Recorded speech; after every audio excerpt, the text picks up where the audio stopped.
Our vision, okay, Filipino kami, Filipino-owned company. So for Filipinos to secure international standard employment working as a virtual assistant that provides above industry compensation, thus enhance their economic standard of living in their respective families. And our mission, okay, gusto namin makatulong. Okay, kung interesado kayo, gusto namin makatulong. Our mission to provide quality and world-class virtual assistant training services.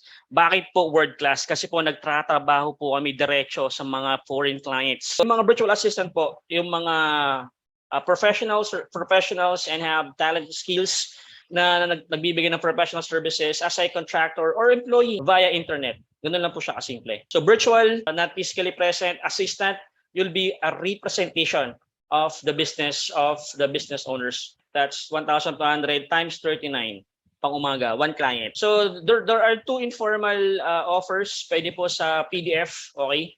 May pipirma kayo na kontrata, which is maganda. Pipirma po kayo doon. Eh dito po naman may mga tinatawag na informal. Ibig sabihin po na informal through email lang. Okay?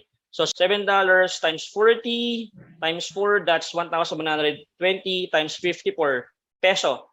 So that's 60,480. Ano po trabaho natin? Magbabasa lang po ako ng script. PayPal ko po yan. Yan po. Nung nakaraan lang po yan. So 13,000 per one client lang po yan. Okay? So transfer ko sa GCash. So transfer ko rin po sa bangko. And for the frequency, yun po, makikita nyo rin. 11,000, yan. 11,000, transfer lang. Per one client po yan. So I'm actually working for a lead generation. I strongly recommend po na Wise po yung gamit na sabihin nyo.